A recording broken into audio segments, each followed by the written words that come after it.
Legal में एक बार फिर से आपका स्वागत है। आज हम चर्चा करेंगे सुप्रीम कोर्ट द्वारा लिए गए एक ऐसे सो मोटो केस के बारे में जिसका प्रभाव उत्तर प्रदेश ही नहीं, उत्तराखंड ही नहीं बल्कि पूरे हिंदुस्तान के वकीलों पर पड़ने वाला है। जी हाँ, मैं बात कर रहा हूँ एक सो मोटो केस जो कि सुप्रीम कोर्ट में चल रहा है 28 फरवरी 2020 से।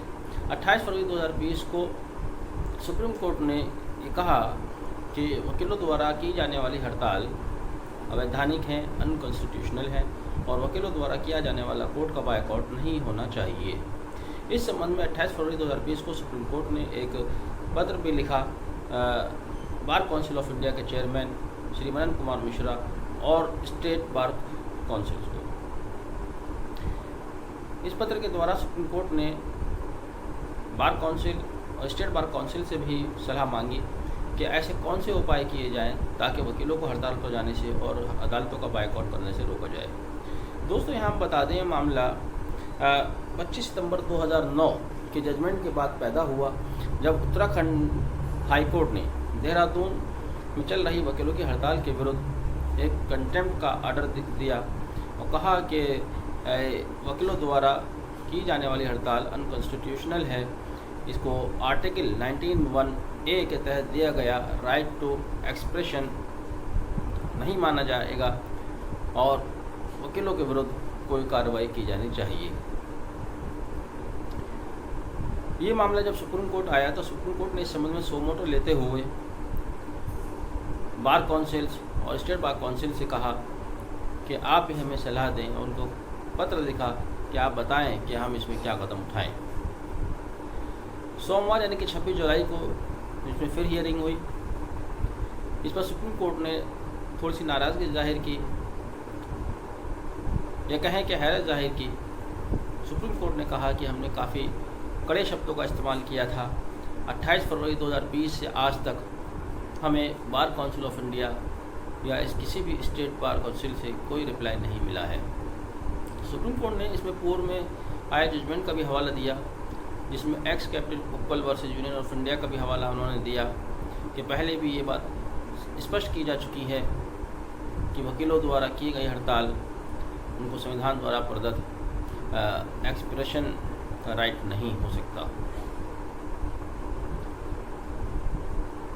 इस सो मोटो का संज्ञान लेने वाले जस्टिस DY चंद्रचूड़ और जस्टिस MR शाह कि हम यहाँ तक प्रशंसा करते हैं कि उन्होंने इस विषय पर सोचा कि अदालतों का काम बाधित नहीं होना चाहिए और न्यायिक कार्यों में निपटारे में तेज़ी आनी चाहिए।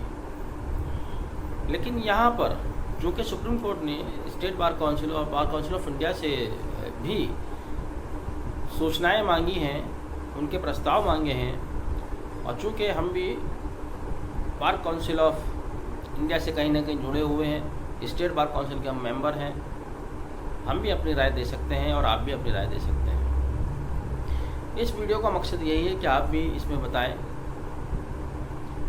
कि इस तरह के केसेस में क्या होना चाहिए। क्या वकीलों द्वारा की जा रही हड़ताल गैर कानूनी है अगर की जाती है, या उनको अनुच्छेद 19C में दिया गया अधिकार है, वो अपने अधिकार का प्रयोग करते हैं। यहाँ चूँकि सुप्रीम कोर्ट का चिंता का विषय जो है वो ये है कि हड़ताल की वजह से न्यायिक कार्य में बाधा उत्पन्न होती है और ये प्रोफेशनल मिसकंडक्ट सुप्रीम कोर्ट ने माना है अपने प्रोफेशन के साथ, अपने क्लाइंट्स के साथ। इसीलिए यहाँ पर कुछ सवाल पैदा होते हैं। सवाल यह पैदा होते हैं, क्या केवल हड़ताल से ही कार्य बाधित होते हैं? अदालतों के पास जो कार्य की भरमार है, मुकदमों का जो डिस्पोजल नहीं हो रहा है, क्या उसके पीछे एकमात्र रीज़न, एकमात्र कारण होने वाली हड़ताल है या कोई और भी कारण है? जहाँ तक हम देखते हैं, हर साल अदालतों में ट्रांसफ़र होते हैं और ये ट्रांसफ़र मई जून में होते हैं। जब ट्रांसफ़र की सुगबुगाहट शुरू हो जाती है तो अप्रैल के बाद से ही न्यायिक अधिकारी अपने कार्य में रुचि लेना छोड़ देते हैं। उत्तर प्रदेश का कम से कम मैं कह सकता हूँ। इस बात पर भी चर्चा होनी चाहिए, इस बात का भी माननीय सुप्रीम कोर्ट को संज्ञान लेना चाहिए और होता ये है कि बहुत सी कोर्ट वैकेंट हो जाती हैं, फाइल ट्रांसफ़र हो जाती हैं इंचार्ज कोर्ट के पास। अब इंचार्ज कोर्ट के पास पहले से इतना काम रहता है, वो अपना काम नहीं निपटा पाते, दूसरी कोर्ट का काम कहाँ से करेंगे। नतीजा ये होता है कि लंबी लंबी तारीखें लगती हैं और क्लाइंट और वकील कई महीने तक अपनी फ़ाइल ढूंढते रहते हैं कि आखिर हमारी फ़ाइल गई कहाँ, उसमें तारीख कौन सी हो। एक बात। दूसरी बात, जून के महीने में अंग्रेज़ों के समय से चला आ रहा है समर वैकेशन की एक परंपरा है। सुप्रीम कोर्ट ने यहाँ पर हवाला दिया है कि 35 साल से शनिवार को हड़ताल चल रही है, लगातार हड़ताल चल रही है, जिससे कार्य बाधित हो रहा है। ठीक है, 35 साल से हड़ताल चल रही है, एक साल में 52 शनिवार होते हैं, लेकिन आप ये भी देखिएगा कि जून के महीने में 30 दिन होते हैं, 30 के 30 दिन न्यायिक अधिकारी छुट्टी पर। क्या उससे कार्य बाधित नहीं होता? ज़बरदस्त तरीके से होता है। इसके अलावा लोअर कोर्ट्स में आप देखें, मैं फिर इंसिस्ट कर रहा हूँ कि कम से कम उत्तर प्रदेश में, क्योंकि उत्तर प्रदेश में हम प्रैक्टिस करते हैं, यहाँ की हम बात कर सकते हैं। लोअर कोर्ट्स में हम देखते हैं कि सुबह 10 बजे न्यायिक अधिकारी को अपनी कुर्सी पर आ जाना चाहिए। बहुत सी अदालतें अपनी मर्ज़ी से ही चलती हैं, कोई 11 बजे आते हैं, कुछ 11:30 बजे आते हैं। लंच टाइम हुआ, लंच में उठ गए, उसके बाद उनका वापस आने की भी गारंटी नहीं है। कुछ अदालतें तो कभी कभी ऐसा होता है कि वापस ही नहीं आती, कुछ देरी से आती हैं। और हालांकि इसमें एप्रिसिएशन करना होगा उन न्यायिक अधिकारियों का। हम अब भी देखते हैं, मेरठ कोर्ट में मैं देखता हूँ, जहाँ बहुत सारी अदालतें नहीं बैठती हैं, टाइम पर नहीं बैठती। कुछ अदालतें ऐसी हैं जो ठीक 10 बजे आकर कुर्सी पर बैठ जाती हैं। माननीय सुप्रीम कोर्ट को इस बारे में भी चर्चा करनी चाहिए कि आखिर ये जो न्यायिक कार्य सफ़र कर रहा है, ये सफ़र क्यों कर रहा है? क्या खाली हड़ताल एक वजह है या दूसरी वजह भी हैं जिनको दूर किया जा सकता है? लोअर कोर्ट में अधिकारियों के कुर्सी पर बैठने और उठने के समय पर भी आप चर्चा करें, उन पर भी कोई विचार किया जाए कि वो कितना समय अपने न्यायालयों को देते हैं। और ये जो हमने बात की अभी, जून की 1 महीने की छुट्टियां आज के दौर में अव्यावहारिक नज़र आती हैं। इतनी लंबी छुट्टियों का कोई सेंस नहीं होता, इससे भी कार्य बुरी तरह प्रभावित होता है।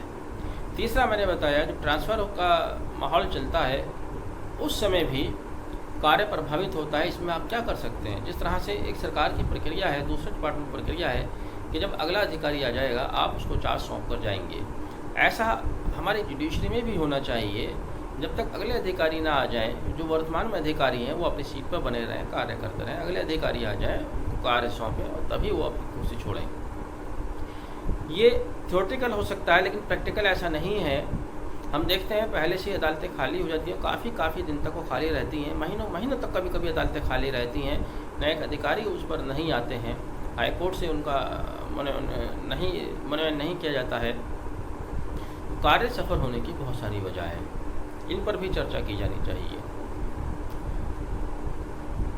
अब जहाँ तक अदालत के बायकॉट का मसला है, ये बात ठीक है कि अदालत का बायकॉट नहीं किया जाना चाहिए, लेकिन ये भी सोचना चाहिए कि बायकॉट की नौबत आखिर क्यों आती है। हम एडवोकेट फ्रेटर्निटी से हैं, हम देखते ये हैं कि हमारे अधिवक्ता साथी अपने न्यायिक अधिकारियों का बहुत ज़्यादा सम्मान करते हैं। बार का कोई भी कार्यक्रम होता है तो चाहते हैं कि हम अपने न्यायिक अधिकारियों को उसमें बुलाएं और आगे बिठाएं, उनको सम्मानजनक तरीके से बिठाएं, और वो रिक्वेस्ट करके बुलाते भी हैं, बिठाते भी हैं। जब वो कोर्ट में जाता है वकील, तब पूरे अदब और एहतराम के साथ कोर्ट में जाता है और अपने न्यायिक अधिकारी को पूरा सम्मान देता है। अब यहाँ इतना तो कम से कम बनता है कि अधिवक्ता भी कोर्ट ऑफिसर होता है, वह भी इस सम्मान का पात्र है। कभी कभी कोई ना कोई बात ऐसी हो जाती है या जानबूझकर की जाती है, आजकल नए ज़माने के नए लोग आ रहे हैं, कि जिससे अधिवक्ता के सम्मान को ठेस पहुंचती है। और जब अधिवक्ता के सम्मान को ठेस पहुंचती है, तब वह क्या करेगा? उसके पास भी कंटेम्प्ट ऑफ कोर्ट का एक ऑप्शन है, लेकिन वो उतना आसान नहीं है, या वो उसमें पढ़ना नहीं चाहता। तब वो जाकर अपनी बार में ही बात करता है, उसको बताता है कि मेरे साथ इस तरह की बातें हुई हैं। बार न्यायालय से रिक्वेस्ट करती है, ऐसा नहीं है कि एकदम से बायकॉट हो जाता है। और जब कोई न्यायालय अपनी ज़िद पर अड़ जाए तब ये बिल्कुल ही आखिर में अधिवक्ताओं को कदम उठाना पड़ता है। अधिवक्ता समाज इस बात को समझते हैं कि न्यायालयों का बायकॉट बिल्कुल नहीं होना चाहिए, क्योंकि उससे सबसे पहले खुद अधिवक्ता सफ़र करते हैं, उनके क्लाइंट सफ़र करते हैं।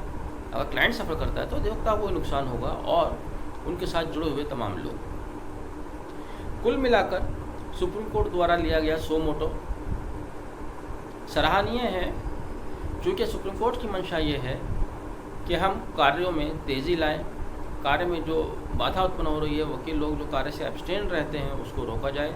लेकिन मैं फिर से इंसिस्ट करूंगा कि कार्य में बाधा होने के और भी कारण हैं। जब ये सो मोटो आपने लिया है तो इसमें मेरी माननीय सुप्रीम कोर्ट से भी यही निवेदन है कि दूसरे पहलुओं पर भी चर्चा की जाए और सभी के लिए एक वृहद योजना बनाई जाए। आपकी इस बारे में क्या राय है? एक एडवोकेट होने के नाते, क्लाइंट होने के नाते अपनी राय ज़रूर कमेंट बॉक्स में लिखकर भेजिए और इस वीडियो को अगर पसंद आए तो ज़्यादा से ज़्यादा शेयर कीजिए, क्योंकि आपका मैसेज ज़रूर आगे तक जाएगा, स्टेट बार काउंसिल तक जाए या बार काउंसिल ऑफ इंडिया तक जाए और वहीं से वो आगे सुप्रीम कोर्ट तक आपका जवाब जाएगा। जो आपकी राय होगी वही जवाब मैं समझता हूँ कि स्टेट बार काउंसिल और बार काउंसिल ऑफ इंडिया आगे सुप्रीम कोर्ट के सामने रखेगी। वीडियो को आखिर तक देखने के लिए बहुत बहुत शुक्रिया। Thank you. Have a nice day.